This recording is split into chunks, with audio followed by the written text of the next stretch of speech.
जय गुरुदेव, जय गायत्री माता।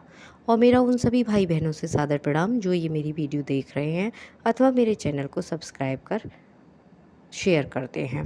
आइए बात करते हैं आज के टॉपिक के बारे में। आज का टॉपिक है नवदुर्गा में गायत्री साधना।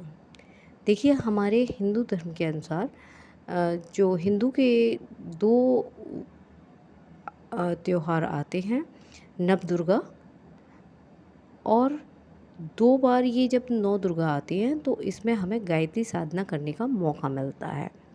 कुछ लोग अपने अपने अधिष्ठात्री देवी का ही पूजन करते हैं, लेकिन जो गायत्री साधक है वह गायत्री साधना करते हैं। तो आज हम बात करते हैं कि नवदुर्गाओं में गायत्री साधना कैसे की जाती है। यूँ तो वर्षा, शरद, शिशिर, हेमंत, बसंत, ग्रीष्म, यह 6 ऋतुएं होती हैं और मोटे तौर से सर्दी, गर्मी, बरसात, यह 3 ऋतु मानी जाती हैं। पर वस्तुतः 2 ही ऋतु हैं, सर्दी और गर्मी। वर्षा तो दोनों ऋतुओं में होती है। गर्मियों में मेह, सावन, भादों में बरसते हैं। सर्दियों में पूस माह में वर्षा होती है। गर्मियों की वर्षा में अधिक पानी पड़ता है, सर्दियों में कम। इतना अंतर होते हुए भी दोनों ही बार पानी पड़ने की आशा की जाती है। इन दोनों प्रधान ऋतुओं में मिलने की संधि बेला को नवदुर्गा कहते हैं। दिन और रात्रि में मिलन काल को संध्या काल कहते हैं और उस महत्वपूर्ण संध्या काल को बड़ी सावधानी से बिताते हैं। सूर्योदय और सूर्यास्त के समय भोजन करना, सोते रहना, मैथुन करना, यात्रा करना, आरंभ आदि कितने ही कार्य वर्जित हैं। उस समय को ईश्वर राधन, संध्या वंदन, आत्म साधना आदि कार्यों में लगाना चाहिए, क्योंकि वह समय जिन कार्यों के लिए सूक्ष्म दृष्टि से अधिक उपयोगी है, वही कार्य करने में थोड़े ही श्रम से अधिक और आश्चर्यजनक सहायता मिलती है। इसी प्रकार जो कार्य वर्जित है वे उस समय में अन्य समयों की अपेक्षा हानिकारक होते हैं। सर्दी और गर्मी की ऋतुओं का मिलन दिन और रात्रि के मिलन के समान संध्या काल है, पूर्ण पर्व है और पुराणों में कहा गया है कि ऋतुएं 9 दिन के लिए ऋतुमयी रजस्वला होती हैं।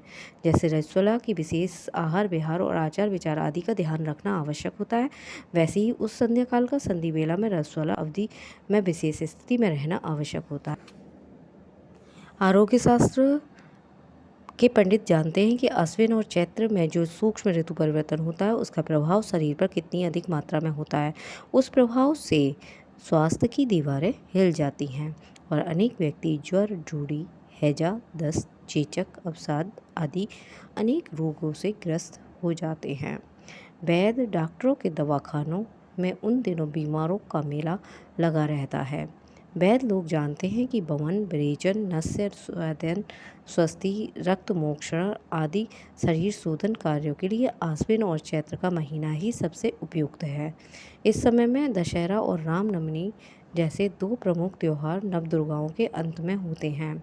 ऐसे महत्वपूर्ण त्योहारों के लिए यही समय सबसे उपयुक्त होता है। नवदुर्गाओं के अंत में भगवती दुर्गा प्रकट हुई। चैत्र की नवदुर्गाओं के अंत में भगवान राम का अवतार हुआ। यह अमावस्या पूर्णमासी की संध्या उषा जैसी ही है, जिनके अंत में सूर्य या चंद्रमा का उदय होता है।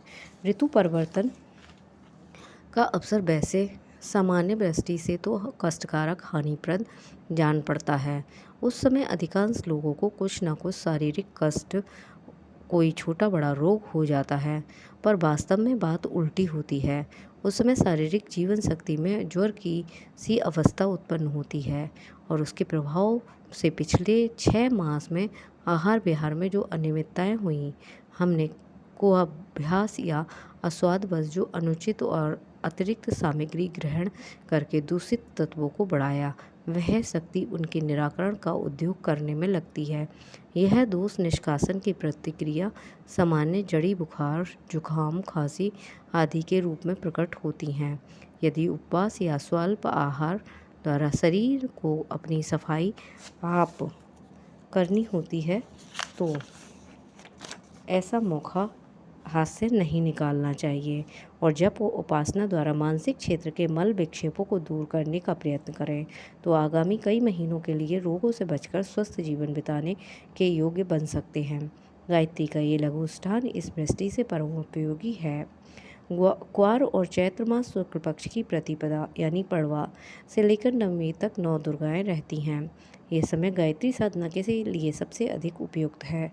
इन दिनों में उपवास रखकर 24,000 मंत्रों के जप का छोटा सा अनुष्ठान कर लेना ही चाहिए। ये छोटी सी भी साधना बड़ी समान उपयोगी सिद्ध होती है। एक समय अन्नाहार, एक समय फलाहार, 2 समय दूध और फल, एक समय आहार, एक समय फल, दूध का आहार केवल दूध का आहार, इनमें से जो भी उपवास अपनी समर्थ अनुसार हो उसी के अनुसार साधना आरंभ कर देनी चाहिए। प्रातःकाल ब्रह्म मुहूर्त में उठकर शौच से निवृत्त होकर पूर्व वर्णित नियमों के ध्यान में रखते हुए बैठना चाहिए। 9 दिन में 24,000 जप करना है। प्रतिदिन 26,066 मंत्र जपने हैं। एक माला में 108 दाने होते हैं। प्रतिदिन 25 मालाएं जपने से ये संख्या पूरी हो जाती है।